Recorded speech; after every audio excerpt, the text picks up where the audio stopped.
Fuck, it's so good to see your face, Jason. You as well. How's it going, man? Man, it's been so long. The last time we talked on a phone interview would have been 2011 and 2009. It was funny you say that because I look back at that time we were at Magneta Hill at Yeah, the AC/DC show, and I think if I'm not mistaken, I think that was 2012 that concert was, or was it 2009? 2009. AC/DC played again in 2012. Okay, because Yeah. the video was uploaded, I think on 2012. I was like, wow. I'm like, man, it's been that long since I got to talk to Jason. Yeah, it would have been uploaded, later on from another channel or something. I don't know the details. I don't remember. How's it going with you, Tyler? Good, brother. Good, man. So much to fill you. I'm getting older. Obviously, it was my birthday yesterday. Getting older, but have a beautiful daughter, 6 years old in January. And life's good. Moved out of Toronto about 10 years ago, and living up north now. And it's nice. Uh, Keeping well, keeping healthy. Can't complain, man. It's so many years has gone by. So there's so much I can tell you. So, as a musician living, let's say up north, how up north are you? So I'm not that far. I'm about 45 minutes north of Toronto. Okay, then that ain't bad. So you can still go play certain venues, let's say. Absolutely, yeah. We could, I'm down in the city a lot. My mom and dad still live in Toronto, and we go out everywhere. I'm just outside of Barrie, Ontario. Okay. So Tyler, like Spades GT, tell me about this. It's like you guys got an album, you guys got some promo videos out, Spotify, all the work, or the works, I should say. Yeah, yeah. So Space GT, it's been a band for quite a long time. It originally formed and started up in Sault Ste. Marie, where Johnny, the singer JD, and the guitar player Daniel Horton originally come from. And about 2 years ago, they moved down towards Barrie to be a little bit closer to where the scene is and to have a hopefully a better run at it. And they approached me if I would be interested in playing drums. And I said, absolutely. I took a 5 year hiatus and I wasn't playing with anybody. So I kind of was I was in that place where I wanted to get back into music and get back into doing what I love. And we used to play with them all the time back when I was in KM going through Northern Ontario on all our runs. And it was just a brotherhood and a fitting package. So I joined up with them.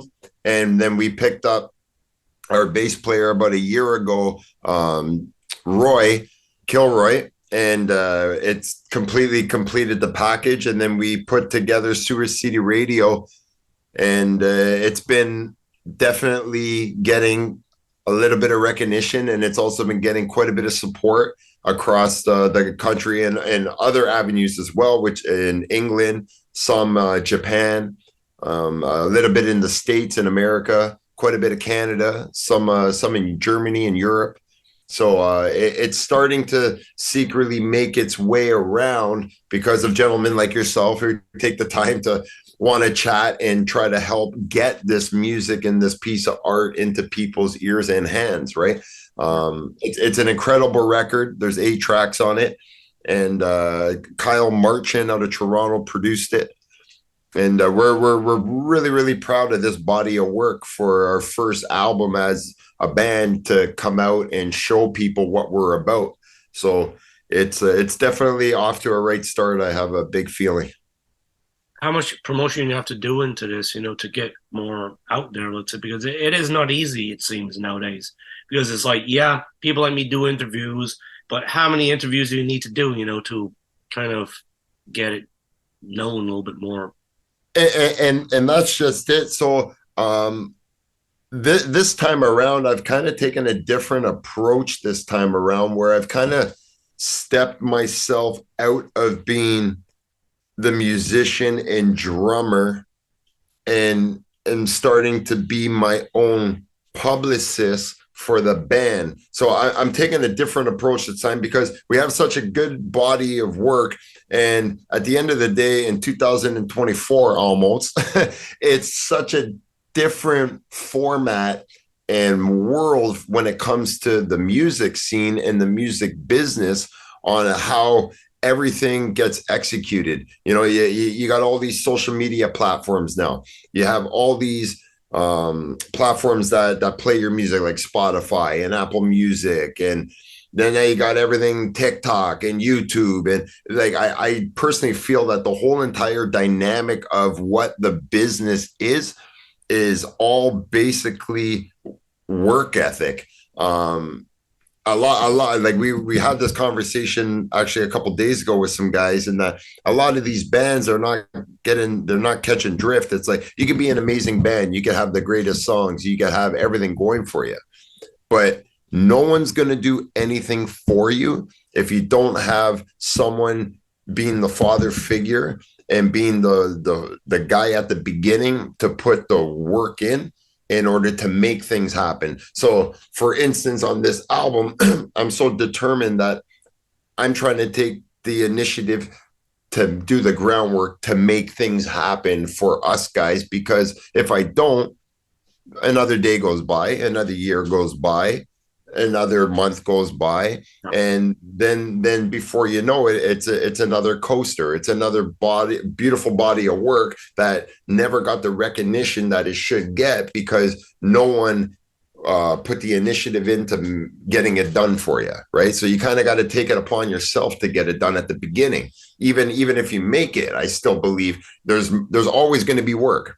Even it doesn't matter how big you get, there's always going to be more work and more work. Right. So this time on this approach, I'm really just trying to be my own publicist. I'm trying to be my own manager for this band and bring as much as I can in PR, press, and interview and write-ups and album reviews, as much as we can on content. So that way it could develop a resume for the band on proof of exactly what we're doing and the building stage of Spades GT, right? And what you're saying is completely true. And it's not easy to do all that stuff. And then you, as being your own publicist and manager, drummer, producer, I don't even know, all that stuff, because you got to make the music. That's got to be demanding on you, because then it's like day job, life itself, kids, and, how do you manage on that stuff? Because it gets too much sometimes for people. It definitely does. So I like a big, I one thing about me, I'm like a workaholic, and at the end of the day, like it's not a good thing to have. It's a good thing, and it's not a good thing. The perk that the way I look at it is that I've been very grateful and blessed to be self-employed for 12 years with my own business. And I just now, as an older gentleman, and just where I'm at mentally and where I'm at in my life at this period in time, I just have the ability on knowing how to run a business because I've done it for 12 years. So I'm trying to take that whole outlook and approach and add it into my musical career now, instead of being a guy in his late 30s going, oh, we're gonna do it, we're gonna do it. It's like I don't care about the hype. I don't care about right now. I'm a good drummer. I know how to play. I will always play. That's my passion. That's what I do best in my life. But right now, these developing years, it's so crucial and important that I put the work in order to get the band in the right avenues, in the right areas, and get people talking about it, in order to create interest, in order for us to hopefully at some point have demand. And that's just basically where I'm at with everything I'm doing right now. I'm focusing so much on the marketing approach on it.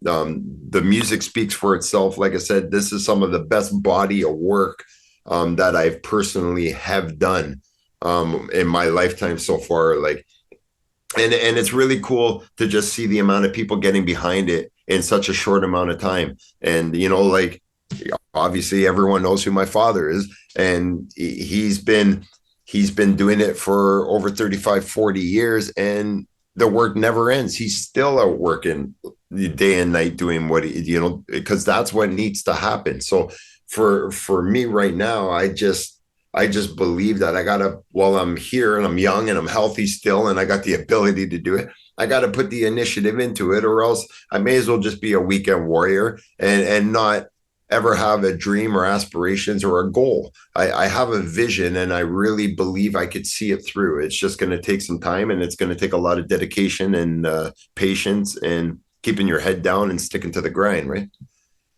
Where do you get a title like Sewer City Radio to happen? Because I mean, I'm sure there's other choices in album titles.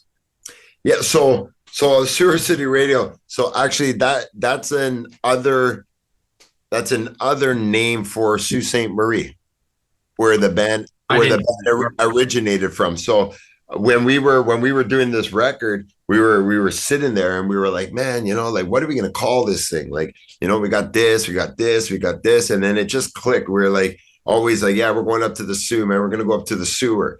And then I was like, God, it's sad. I was at home one night and I said, guys, what about the name Sewer City Radio? I said, it just got this weird, unique, like, twist to the name that I had. I don't know why, something connected there, especially because JD and Dan were originally from there, and the band originated from there, and we just thought it was this album has a wide variety of messages that we're getting across within the lyrics and the songs, but we just, for some reason, that title just stuck. And then we just took the risk and ran with it, to be honest with you. There was no real, like, hard pending, like, what are we going to name the album?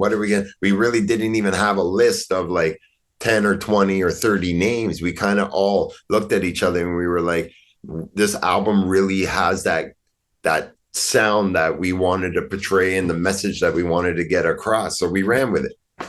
And Tyler, then when you look at the artwork, where do you decide on the artwork for this? So the artwork came like out of a wild trip. Like, we were like, okay, Sewer City Radio, how are you gonna design an album cover? So we were like, well, let's have a city. And then we're like, well, maybe not. Let's have this. Let's do this.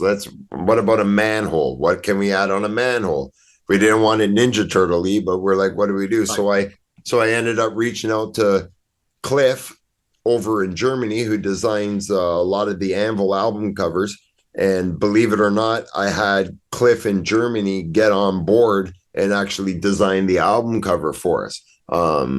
So we basically said, look, man, we want like a radio tower. We want to create this dark, gritty kind of street vibe, but around the title, and then have a manhole on it with the album name, and just kind of wing it and put it together. But it kind of came on a fly from Cliff, who we were interpreting with someone from Germany who doesn't speak much English. And so the whole entire trip was such a organic, family oriented bond.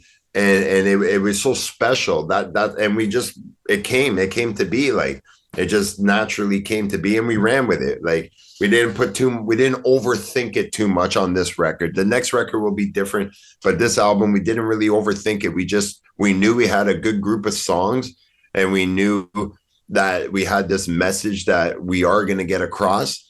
And we just needed to, at this time, we needed to get it out, right? We needed to put it out. So we thought it came out pretty good for our first little record, but it definitely, everything was kind of put like really last minute on the album artwork, like nothing, it all came really fast together, And that's usually the best way to design something or get something going. It's like, yep, it's done.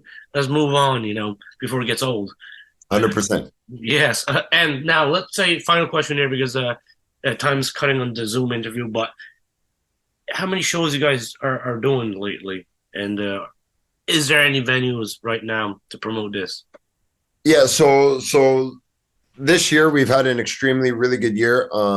We got a bunch of shows coming up, and we've probably done already definitely over 20 to 25 shows this year as a band all over. But next up on our list, we're playing a big festival in Oshawa there this Saturday called In Crust We Trust, with like Random Killing, Gag Order, like the list of good bands go on.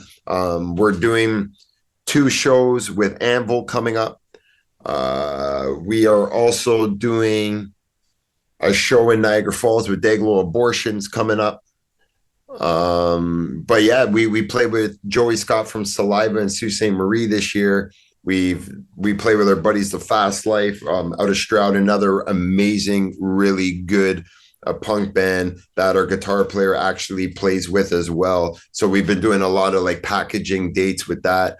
And our other good buddies, GFU, been doing a lot of shows with those guys. But like for the most part, really just getting out there. We did a bunch of shows with Random Killing this year. We just played the Bovine, incredible show.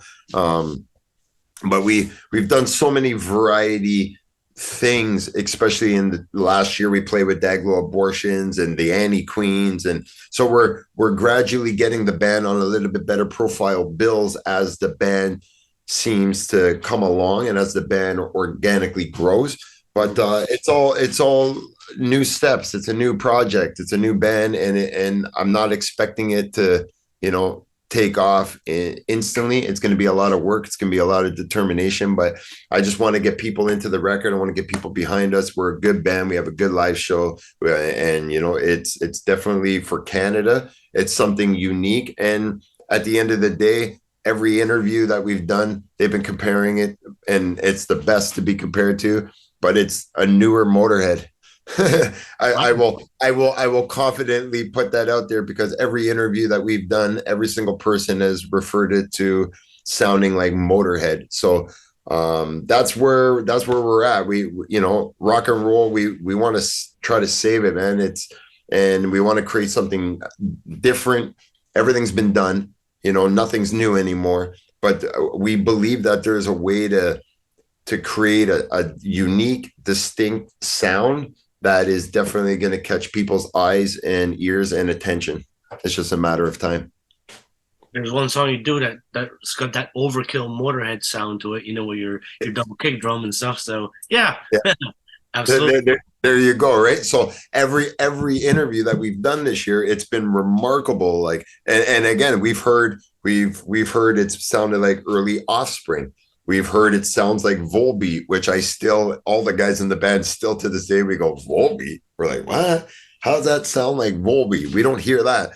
But we've definitely been compared to Misfits, definitely been compared to early Offspring, definitely been compared to Motorhead, like I said, in almost every review this year.